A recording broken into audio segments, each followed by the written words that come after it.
भाभी की सौतन पार्ट 1।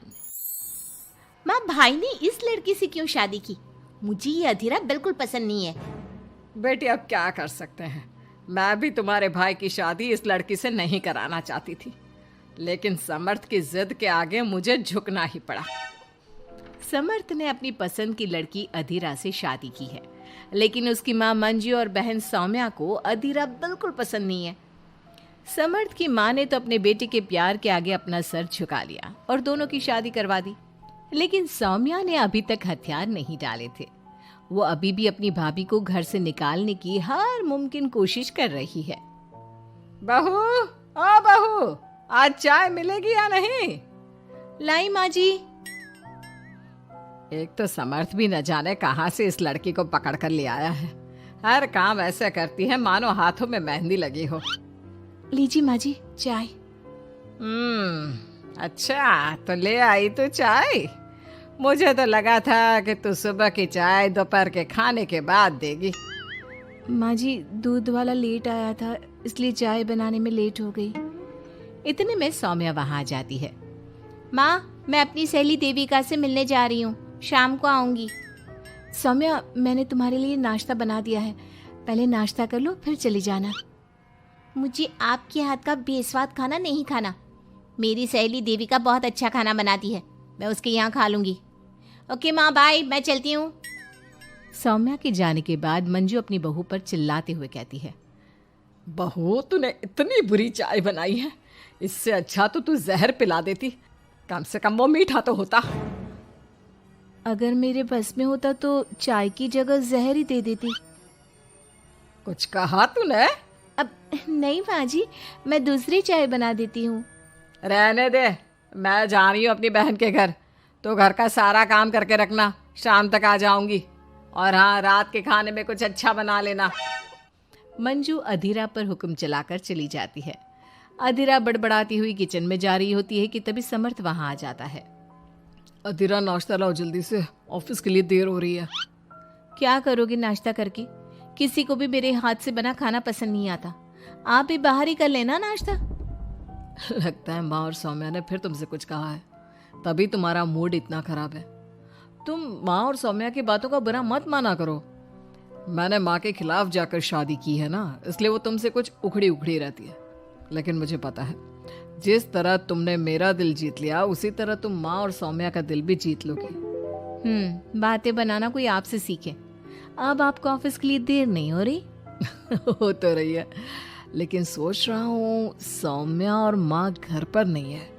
तुम दिन भर अकेली घर में क्या करोगी? मैं आज ऑफिस की छुट्टी कर ही लेता हूँ। नहीं नहीं नहीं, मैं घर में अकेली रह सकती हूँ, आप ऑफिस जाओ। चलो जाओ और अपना काम करो। समर्थ ऑफिस चला जाता है और शाम को जब सभी घर आते हैं, अधीरा सबके लिए बड़े प्यार से खाना तैयार करके रखती है। सौम्या सबसे पहले किचन में जाती है। अरे वाह, खाने की तो बहुत अच्छी खुशबू आ रही है, लेकिन मुझे इस खाने का मजा किरकिरा करना ही होगा। सौम्या खाने के अंदर बहुत सारी हल्दी डालकर चली जाती है। उसके बाद अधीरा सबके लिए खाना लगाती है, लेकिन किसी को भी खाना अच्छा नहीं लगता। छी भाभी, कितना बुरा खाना बनाया है। इससे अच्छा तो आप हमें मना ही कर देती कि आप खाना बनाएंगी ही नहीं, तो हम बाहर से ही कुछ अच्छा खाकर आ जाते। कम से कम हमारे मुंह का स्वाद तो नहीं बिगड़ता। बहू, तूने हम सबको सुबह बिना खाना खाए निकाल दिया, और अब भी हमें बिना खाना खाए सोना पड़ेगा। क्या करती हो अधीरा? तुम्हें खाना बनाना भी नहीं आता क्या? दिमाग खराब कर दिया।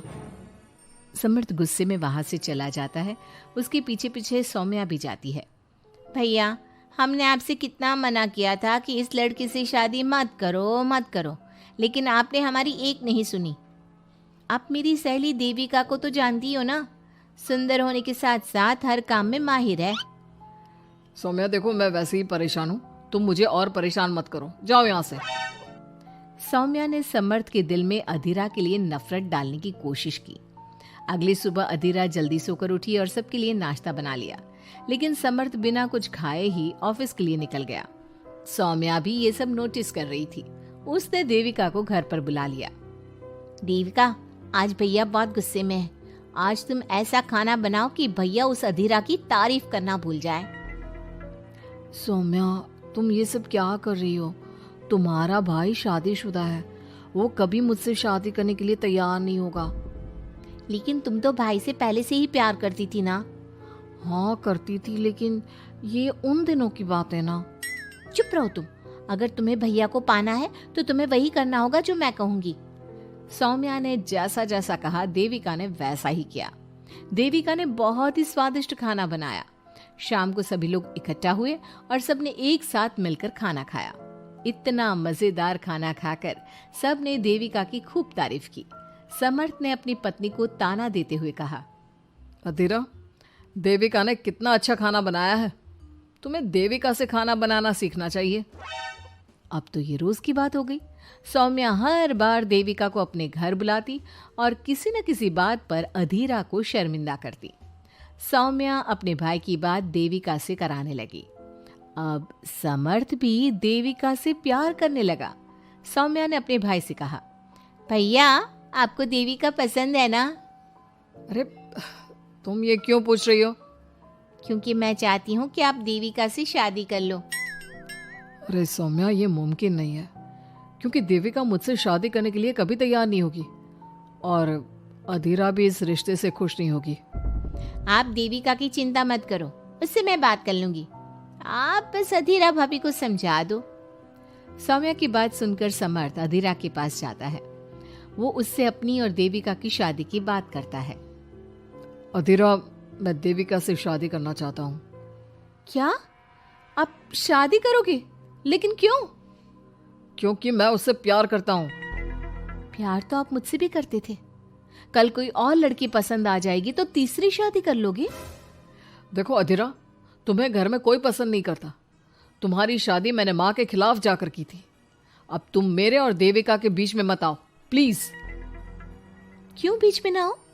मैं ये शादी नहीं होने दूंगी, आप चाहे कुछ भी कहो। अधीरा के लाख विरोध के बावजूद भी सौम्या और मंजू ने समर्थ की शादी देविका से करवा दी। आखिरकार सौम्या अपनी भाभी की सौतन ले ही आई। शादी के बाद देविका ने घर में आते ही घर वालों के साथ कैसा सलूक किया और अधीरा के साथ क्या हुआ, ये सब जानने के लिए इंतजार कीजिए हमारे अगले एपिसोड का।